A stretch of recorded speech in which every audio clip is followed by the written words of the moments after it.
Good day. I will share today some of the insights I obtained in doing my dissertation entitled Plants Brought Back to Life, an Exploration of Female Adolescent Survivors' Experiences of Sexual Abuse, Healing, and Resilience.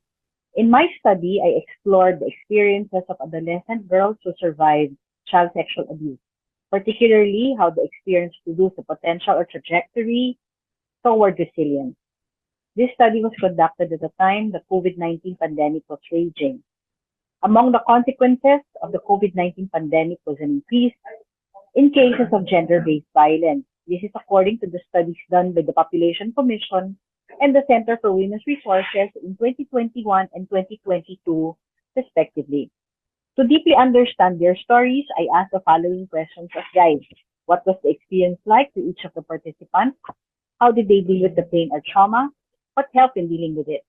What meanings or symbols come to mind looking back at experience? And how has their lived experience of sexual abuse influenced their sense of self and sense of purpose? Pursuing a study on resilience within contextually and culturally specific understanding of resilience of female adolescents who have been sexually abused could contribute to the knowledge on how to understand protective and promotive factors and processes, helping survivors of CSA toward healing and positive adaptation. In reviewing research and studies relevant to the topic, what became apparent is that there is still not much research done on resilience processes involving sexually abused girls. There is a need to focus on adolescent girls' experience as research points to the role that gender plays in both increasing girls' vulnerability to sexual abuse and the cushioning effect it may have in enabling resilience. Likewise, we must note that culture and social context affect resilience processes in sexually abused adolescents.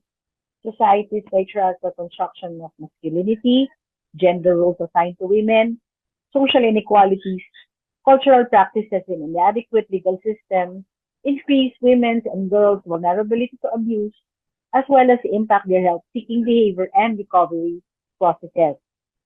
In the Philippines, there are studies on CSA and resilience of children at risk. However, there are no empirical studies done specifically on the topic of resilience of adolescent girls who are sexually abused. Given the highly sensitive nature of the study, the interpretative phenomenological analysis qualitative approach was thought to be the most appropriate method to use in order to describe and interpret the phenomenological data and information on the lived experiences of the participants. It was used to provide participants an opportunity for their own voices to be clearly heard. The emphasis was on the quality of their experience. Thus, the study attempted to provide rich, descriptive accounts of the phenomenon under study. With bias for significant human experience, an ideographic presentation and interpretive approach was used to make sense of the phenomenon and derive meaning from the participants as they glean from the critical life events they have gone through. The participants of this study were chosen based on the following criteria. Must be an adolescent girl, 12 to 19 years old, survivor of CSA. Currently in the custody of a residential facility or protection center run by a religious congregation, non-governmental organization, and local government unit at the time of study. All the participants met the inclusion criteria and were able to answer the questions in the interview. All of them come from low-income families. The demographic information included in the table summarizes the basic characteristics of the participants. 6 coordinate teams and 17 subordinate teams were surfaced in the study. One is on experiencing the sense of loss. The loss of the sense of self as primarily a loss of bodily integrity, which is the most significant site of the abuse where psychological impacts and internalizing feelings are emanating from. This is compounded by the fact that the people who committed the abuse are mostly family members or significant adults whom they thought they could trust. The participants likened their abuse to a death-like experience with the feeling of unexplainable despair engulfing them. Number 2, healing as a process. The study findings indicate that the healing trajectories of the participants vary, perhaps owing to different factors. Some of them have been exposed to sexual abuse, coupled with other forms of child maltreatment, example, physical abuse, and family dysfunction, example, alcohol abuse, and mother perpetrated prostitution. The participants' individual traits and the amount of help and support available in the environment are likewise considered as contributing factors. Three, having a supportive environment is important. Being in a collectivist culture, we tend to seek or rely on informal networks of support more than the formal institutions. In the case of child sexual abuse and other forms of violence in the home, either because of shame or inaccessibility of services, most victims do not immediately seek assistance. For most participants in this study, it was through informal networks of support, but they were eventually linked to services providing safety and protection. Overall, the findings give an insight on the importance of support given by informal networks as well as more organized and formal institutions in the positive adjustment and healing of the participants. Growing faith in God. The findings indicate the positive impact of belief in God in the way the participants cope with and recover from the abuse and make meaning from the experience. This belief, which acted as a source of strength and guidance, also reflects the Christian and cultural influences on the participants. They point out faith or spiritual awakening is integral to healing. Five, reclaiming the lost sense of self.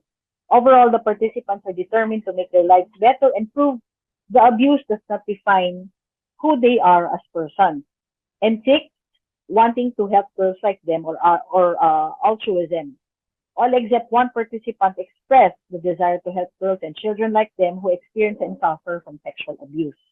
They include this in their visions of themselves in the future. Overall, the intentionality toward altruism may be seen as agentic on the part of the participants, especially having experienced the abuse and becoming aware that the current context makes women and girls highly vulnerable to sexual abuse and other forms of violence and discrimination. The participants' metaphor of a plant being brought back to life captures the emerging insight of this study. Their lived experiences woven together highlight two important facets. One is the sense of profound loss that they felt going through the experience of abuse, and the other is what it entails rising above it to be brought back to life.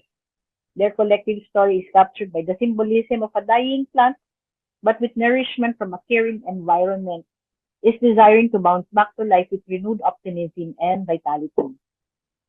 They would share their stories so that others may learn from them. The participant stories do not just talk about pain and suffering, but also lessons learned and small victories made rising above the abuse. The stories do not just talk about endings or closing a chapter, but also of wanting to write new narratives so they are the protagonists and not the victims anymore. In conclusion, the study highlights two important facets in the lived experiences of the participants as CSA survivors. One is the sense of profound loss they felt in experiencing the adversity from the hands of family members and adults whom they trust, which they liken to an experience of death or dying. And two, sense of being brought back to life, which signifies the start of a healing process, rising from the abuse and reclaiming the lost sense of self. The participants would represent a segment in the CSA population who would negate the notion that sexually abused girls are supine victims incapable of exercising agency. They are enabled by a strong network of support. The study underscores the important role of support networks in facilitating healing and resilience in the participants. It acknowledges the individual's agency or the capacity to act on constraints is important. However, in a situation of heightened risk and adversity, one needs tremendous amount of support found in the environment. Implications and recommendations. The emerging insight, together with the other findings, can contribute to the discourse on healing and resilience of survivors of child sexual abuse, given the dearth of research studies about the phenomenon in the Philippine setting. Regarding research methodology, an area where this study can contribute is the way the interview is conducted with relatively young participants who experience sexual abuse.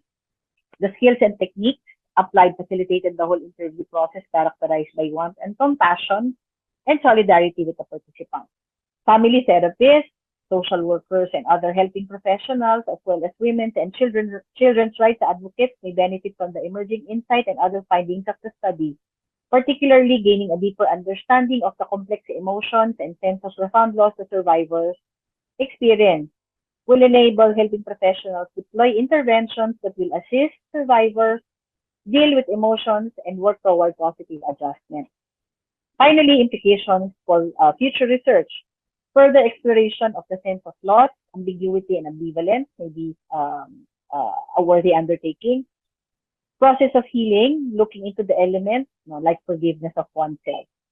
And finally, tracking progress of healing processes and resilient potential. Maraming salamat. Thank you. Magandang araw po sa ating lahat.